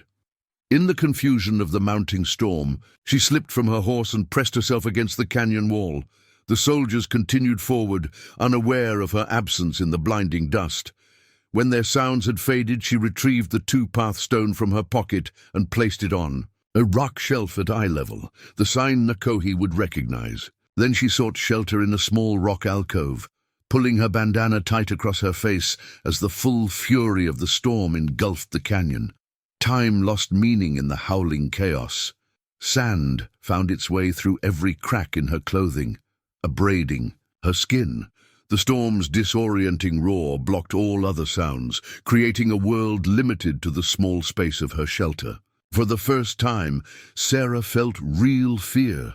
Not of her choice, but that Nakohe might never find her in this maelstrom. When the dust finally began to settle, twilight had fallen. The storm had lasted hours, leaving a transformed landscape of dunes and exposed rock. In the distance, Sarah heard shouting, Parker's men no doubt searching for her. They would assume the storm had separated them accidentally. A whisper of movement beside her alcove nearly stopped her heart. Nakohe materialized like a desert spirit, his clothing the same color as the surrounding stone. He held out two small, crystalline stones, each with strange markings. "Tracking crystals," he explained quickly. "Feel vibration when danger near." He glanced toward the distant voices. "Soldiers search north, Apache warriors search east." Keanu's band. Nakohe nodded grimly. "Saw me following soldiers. Now hunt me as traitor." He helped her to her feet. "Must move quickly. Both sides dangerous now." They set off southward, keeping to shadows as the emerging moon illuminated the canyon. Nakohe moved with preternatural awareness, the tracking crystals occasionally clicking together in his hand, warning of distant movement. When Sarah stumbled from exhaustion, he supported her without comment, his strength seemingly undiminished despite his own ordeal. Near midnight, they paused in the shelter of a massive boulder. Sarah's legs trembled with fatigue, her throat raw from dust despite the water Nakohe shared from his gourd. "I'm slowing you down," she whispered. "Keanu's warriors would have caught us already if they weren't also searching for you. We stay together now," Nakohe replied simply, no room for debate in his tone. "You chose path. I chose path. Same path now." The quiet certainty in his voice steadied her. For the first time, he took her hand in his, a gesture that crossed the final boundary between their worlds. They continued through the night, Nakohe setting a pace Sarah could maintain. Near dawn, they crested a ridge overlooking a vast canyon system. In the dim, pre-dawn light, Sarah gasped at what lay before them, dwellings built into the very cliff face, the abandoned homes of ancient peoples. "The Old One's place," Nakohe said. "Neither Apache land nor white land. Safe for now. As the rising sun illuminated the cliff dwellings, Sarah felt a strange sense of homecoming. These stone chambers had sheltered people between worlds before, those who had built a life beyond the boundaries of tribe or nation, guided only by the wisdom of the heart. The ancient cliff dwelling stood silent in the morning light, its stone walls holding centuries of memory. Handprints of long-vanished people still marked the sun-baked clay surrounding the entrances, a ghostly welcome from across time. Narrow paths zigzagged up the cliff face, some crumbled away, others still passable with care. "Who built this place?" Sarah asked as they began their cautious ascent. "Anasazi," Nakohe replied. "The ancient ones, left 400 summers ago. Apache stories say drought drove them north, or maybe war. Your people didn't live here after them?" Nakohe shook his head. "Sacred place. Ancestors' spirits remain. We visit, leave offerings, but not stay." He pointed to small pottery shards, embedded in the trail. Signs everywhere of those who came before. They reached a ledge halfway up the cliff face, where a cluster of interconnected chambers opened into the rock. The rooms were surprisingly intact. Smooth plastered walls decorated with faded red and black designs, small window openings precisely aligned to catch morning light, niches carved for storage and sleeping. Sarah marveled at the ingenuity. "They built this without metal tools?" "Built with knowledge we forget now," Nakohe said. "Knew how sun moves through seasons, how water flows in stone." He ran his hand respectfully along a wall. "Apache believe Anasazi became cloud people, watching over desert from sky." In the largest chamber, Nakohe cleared away centuries of dust to reveal a circular fire pit. Nearby stood a clay pot, somehow intact despite the passing centuries, its surface decorated with spiraling patterns of birds and rain clouds. He lifted it with reverence. "Seed jar," he explained, "for keeping next season's planting." He tilted the sealed vessel gently, and something shifted inside. Still contained seeds, 400 summers waiting. The pot's survival seemed miraculous. To Sarah, a tangible connection to those who had lived, loved, and endured in this same space long before European boots ever touched American soil. She thought of her father's anthropology books, how clinical and detached their descriptions had been compared to this immediate living connection Nakohe demonstrated. They explored further, finding rooms connected by small doorways, storage, spaces cut into rock, and most precious of all, a cistern system that still collected water from the cliff face above. The ancient ones had created a self-contained world within the stone, protected from enemies and elements alike. "We can stay here while deciding next path," Nakohe said, clearing debris from a sheltered alcove. "Soldiers and warriors not search this far south." Sarah helped prepare their temporary home, sweeping centuries of dust with a brush of yucca fibers Nakohe fashioned. As they worked, he shared stories about the ancient ones, how they had planted crops on the canyon floor during rainy seasons, how they had created elaborate systems of trade with distant peoples, how their shamans had painted star maps on hidden cave walls to track celestial cycles. In one room, they discovered a wall covered with painted figures, red and white handprints interspersed with images of people dancing together. Some figures were painted darker, others lighter, suggesting different peoples joining in harmony. Different tribes, Nakohe said, studying the ancient artwork, trading, celebrating together. His finger traced the dancing figures. Apache stories tell of times when peoples lived in peace, before Spanish brought horses and guns, before boundaries became walls instead of meeting places. Sarah stood transfixed by the image. They found a way to live together, these different peoples, for many generations, Nakohe confirmed. Until something changed. A sadness touched his voice. Always something changes. As evening approached, they made a small fire in the ancient pit, careful to keep the smoke minimal.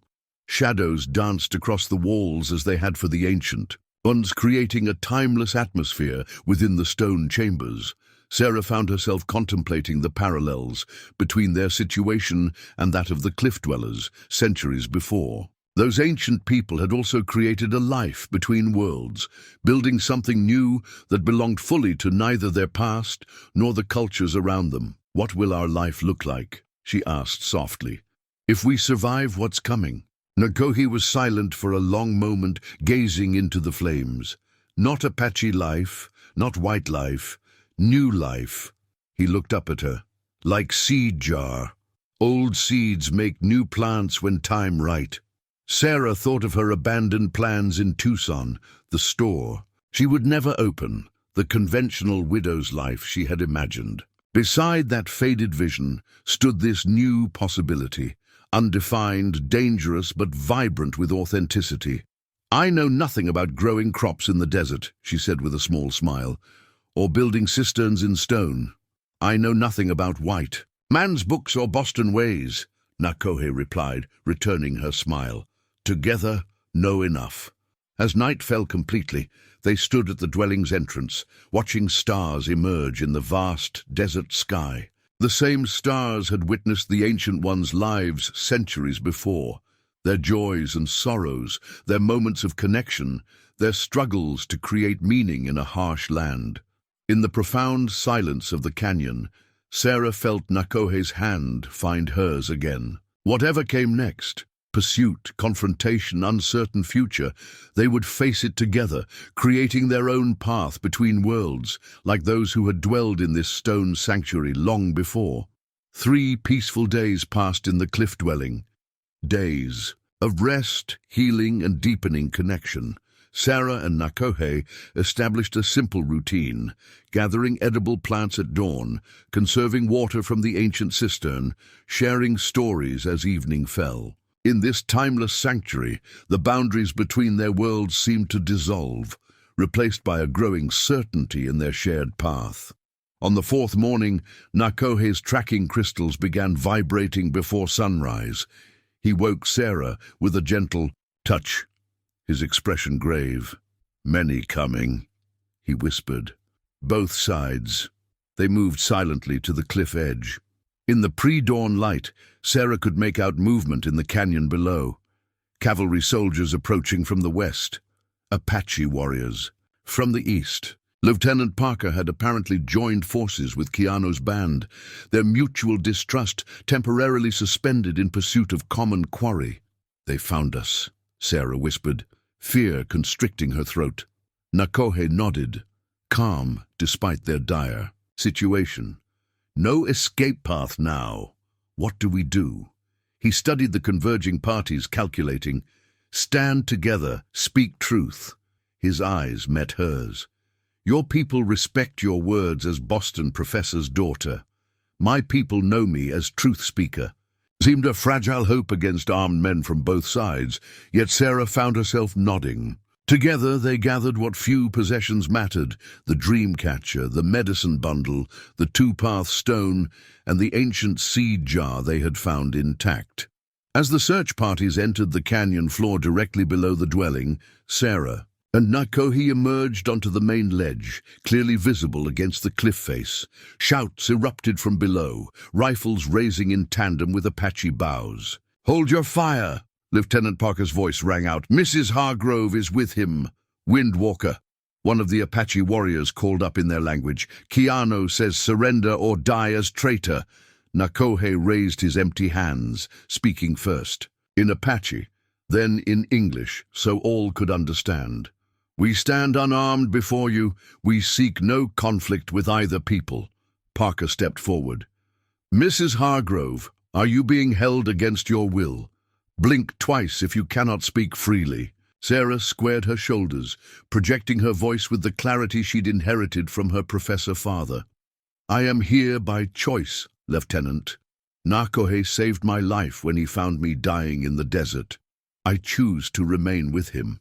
Murmurs rippled through both groups. Keanu pushed to the front of the Apache warriors, his face contorted with anger. "She bewitches you, Windwalker. She turns you against your own blood." "No," Nakohe replied steadily. "Compassion guided me to her." "The same." Compassion our grandmothers taught was the highest law. Lieutenant Parker's expression hardened. Mrs. Hargrove, whatever attachment you may feel toward this man, you must understand it cannot stand in civilized society. Come down, and we'll escort you safely to Fort Bowie. And what of Nakohe? Sarah demanded. Will you guarantee his safety as well? Parker's hesitation was answer enough. As I thought, Sarah said. From her waist, she removed a white feather Nakohe had given her, a symbol of peace among his people. She held it high. I speak to the Apache elders who may be present. I have learned your ways with respect. I have honored your medicines and your wisdom. An elderly Apache man stepped forward from behind the warriors. Maka, the eldest council, member who had spoken in Nakohe's defense. The white woman speaks our words, he observed, surprise evident in his voice. Sarah addressed him directly in halting Apache, then continued in English. Respected elder, your grandson sees with vision that crosses boundaries. Is this not the gift the spirits gave him as a child? Maka's weathered face registered shock at her knowledge of tribal matters. How do you know this? He has taught me with an open heart, as I have shared my knowledge with him. Sarah gestured to the cliff dwelling behind them. We seek to follow the path of the ancient ones, who found ways for different peoples to live in harmony. The old man studied her intently. Then, to everyone's surprise, he chuckled softly.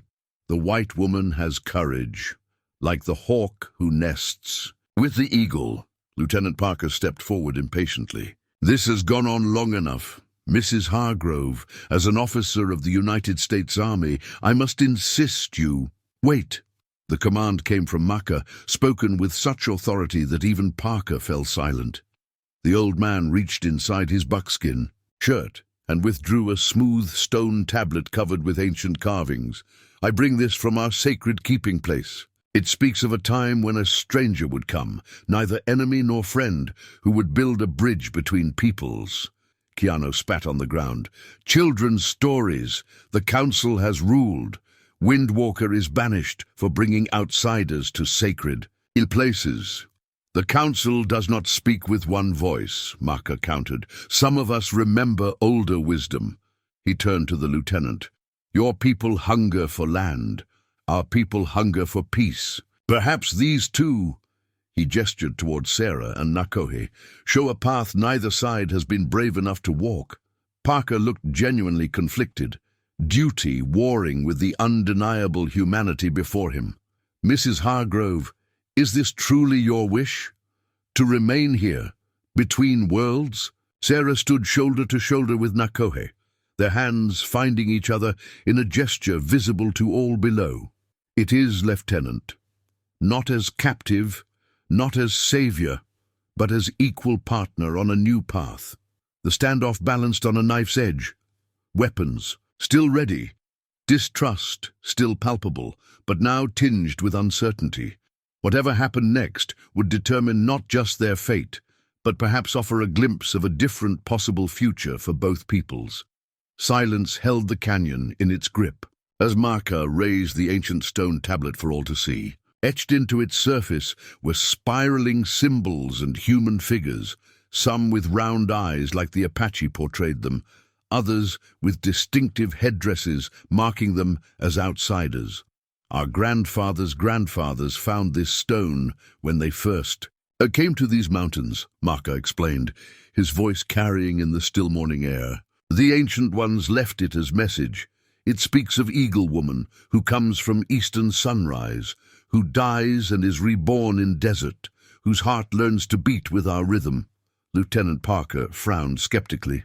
Mrs. Hargrove, surely you don't believe in primitive superstitions? Before Sarah could respond, Nakohe spoke. Your Bible tells of burning bushes and parted seas, Lieutenant. All peoples have stories that guide them. Parker flushed, but held his tongue as Maka continued. Prophecy says Eagle Woman and Wind Spirit will create new path when old ways fail, when both peoples face destruction. The old man traced the carvings with gnarled fingers. See here, the spiral of change begins with two who stand between. Worlds, Keanu pushed forward aggressively. These are children's tales, old man. The white eyes burn our forests, poison our waters, kill our children. There is no path between. Yet here they stand. Maka replied simply, gesturing to Sarah and Nakohe on the ledge above. One who should have died in the desert. One who risked everything to follow the true path of compassion. Sarah felt a strange certainty growing within her, as if the ancient stone spoke directly to her heart. She addressed both groups below. I came west seeking a new beginning. After losing everything I loved, I nearly died in your desert. She touched the scar at her side. Nakohe found me when I had no hope left. He didn't see an enemy. He saw a life that could be saved. She switched to Apache, speaking the words Nakohe had taught her. The desert shows truth. No lies survive its heat. My heart has learned to beat with your rhythm, to honor your ways. The Apache warriors murmured among themselves, clearly surprised. By her use of their language and sacred phrases, Nakohe stepped forward. I ask my people, what honor is there in rejecting the very compassion our ancestors taught? I ask the white soldiers, what victory is there in destroying wisdom your own people have forgotten? Lieutenant Parker removed his hat, revealing a man genuinely conflicted. Mrs. Hargrove, I have my orders. The army expects me to return with you. And if I refuse to go? Then officially, you were lost in the dust storm. Parker glanced at his men, then back to Sarah. Unofficially, I cannot condone what you're choosing, but my grandmother was Cherokee. She used to speak of finding balance between worlds. This revelation clearly surprised his own men. Parker turned to Maka. If your people guarantee there will be no attacks on settlers near Copper Creek, I can report that this band had nothing to do with recent raids. Keanu began to protest, but Maka silenced him with a raised hand. The young ones speak of war because they see no other path. Perhaps these two can show another way. To demonstrate the possibility of harmony, Sarah and Nakohe descended the cliff path together. When they reached the canyon floor, they stood in the space between the two groups, a physical embodiment of their symbolic position. I propose a test, Sarah suggested. Let us show that knowledge can be shared to benefit both peoples. From her medicine pouch, she removed herbs Nakohe had taught her to recognize. This plant stops bleeding faster than any army medical supply. She offered it to Parker. And this one prevents infection in wounds. Nakohe, in turn, addressed his people. The white woman has taught me ways to purify water that could save our children during drought. He demonstrated a simple filtration method using layered sand, charcoal and cloth, a technique Sarah had learned from her father's scientific journals. Maka nodded approvingly. Knowledge freely given, not taken. This is the beginning of a true path. Even Keanu seemed momentarily swayed, though suspicion still shadowed his features. Words and plants will not stop the soldiers who come for our land. No, Sarah agreed, but understanding might slow the hands that pull triggers. Compassion might open ears that have been closed. Lieutenant Parker replaced his hat. Decision made. I'll report that Mrs. Sarah Hargrove perished in the dust storm, despite our best efforts to find her. He met Sarah's eyes directly. But the army will eventually send others who won't be so understanding. By then, perhaps we will have created something worth understanding, Sarah replied, as the two groups prepared to depart, still wary, still separate, but no longer actively hostile. Maka approached Sarah and Nakohe. From around his neck, he removed a leather cord, holding a fragment of the prophecy stone. The path ahead has no footprints to follow, he told them. You must make the way by walking it. He placed the stone fragment in their joined hands. Come to the southern canyon. When the corn moon rises, some of us wish to hear more of this new path. For the first time, Sarah saw genuine hope in Nakohe's eyes, not just for their future together, but for the greater possibility their union represented. 1 year later, morning light spilled through the eastern window of the stone dwelling, illuminating the simple room with golden warmth. Sarah stirred, reaching for the journal beside her sleeping mat. In the year since the confrontation in the canyon, she had filled its pages with detailed observations, medicinal plants and their uses, Apache words alongside English translations, stories Nakohe shared from his people, techniques for desert survival. Outside, Nakohe tended the small garden they had coaxed from the arid soil. The ancient seed jar had yielded drought-resistant corn, beans, and squash, plants the Anasazi had carefully selected over generations. Nearby, a small spring burbled, a source unknown to either Apache or white settlers, discovered by following the Ancient One's hidden symbols carved in stone. They had made their home in a small valley 3 miles from the cliff dwelling. Far, enough from established trails to avoid casual discovery, yet accessible to those who sought them purposefully. The dwelling they built incorporated elements from both worlds, stone and adobe walls in the Apache style, with windows and a door. Framed with lumber, Nakohe had salvaged from an abandoned mining camp. Sarah stepped outside, breathing in the sage-scented morning air. "The Miller family will arrive today," she reminded Nakohe. "Their youngest still has the fever." He nodded, straightening from his work. "Mahka brings 3 young ones also. Says they show healing gift, need teaching." This had become their unexpected role, a bridge between worlds, offering help to those willing to cross boundaries. It had begun with Mahka bringing a feverish Apache child. Word spread cautiously among his band about the healing place where Windwalker and the White Woman shared knowledge that saved lives. Months later, a desperate settler family with a child suffering from snakebite had stumbled upon their valley. After Sarah and Nakohe saved the child, using a combination of Apache medicine and Sarah's knowledge of anatomy, more settlers occasionally appeared, usually those too poor to afford town doctors or too distrustful of military physicians. They came separately at first, Apache never crossing paths with whites. But gradually, through Sarah and Nakohe's careful orchestration, moments of overlap occurred. A white farmer might leave as an Apache mother arrived, brief nods exchanged where once there would have been fear, small seeds of understanding, planted deliberately.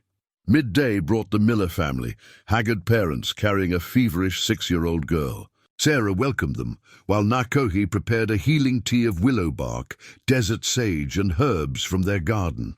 "We heard in Tucson," Mrs. Miller explained hesitantly, "about a woman healer who lives with an Indian guide." Her eyes darted nervously to Nakohe. "They said you helped the Davidson boy when the fort doctor gave up hope." "We worked together," Sarah corrected gently. "Nakohe knows plant medicine passed down through generations. I contribute what I learned from medical books." As they treated the child, Sarah noticed the Miller's tension gradually easing. By evening, when the girl's fever broke, Mr. Miller even addressed Nakohe directly with gruff thanks. They departed. The following morning, leaving behind a sack of cornmeal and hesitant invitations to visit their homestead someday. Small victories on the long path to understanding. Later that day, as promised, Mahka arrived with 3 solemn Apache children, 2 boys and a girl, none older than 12. The children regarded Sarah with curious rather than fearful eyes, evidence of Mahka's preparation. "These 3 show gift for healing," the old man explained. "Tribe's future needs both old wisdom and new learning." For the next several hours, Nakohe and Sarah demonstrated how they combined approaches: Apache spiritual preparation with precise botanical knowledge, traditional healing songs with careful measurement of dosages. The children absorbed everything, with keen attention, asking questions that bridged both worlds. As sunset painted the western sky, Mahka and the children prepared to leave. The old man seemed pleased. "Next moon, bring them again," he said. "Perhaps same day as white families. Come for medicine." Sarah understood his subtle suggestion, gradually accustoming the children to interaction with settlers. "We would welcome that," After they departed, Sarah and Nakohe stood together watching the sunset. From her dress pocket, Sarah withdrew a special creation, a blanket woven over many months, incorporating patterns from both cultures. Eagle designs from Apache tradition interlaced with geometric borders, Sarah remembered from her grandmother's quilts. "It's finished," she said, unfolding the wedding blanket they had planned since winter.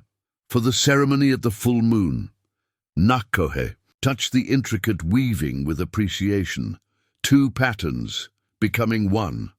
Like us, their ceremony would be neither fully Apache nor fully white in tradition, but something new, attended by Maka and a few open-minded settlers who had become cautious allies, a small circle expanding slowly outward.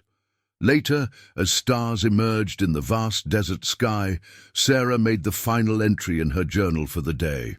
"Today I realized that what began with nearly dying in the desert has become a kind of rebirth. Nakohe, and I stand between worlds not as exiles, but as bridges. The path is difficult, mistrust runs deep on both sides. Yet each child who leaves here, having witnessed our shared life, carries a seed of possibility back to their people. Perhaps in time, those seeds will grow into something stronger than the hatred that divided these lands for generations. What greater purpose could we serve than nurturing that fragile hope? Compassion, it seems, speaks a universal language, one worth learning, no matter the cost."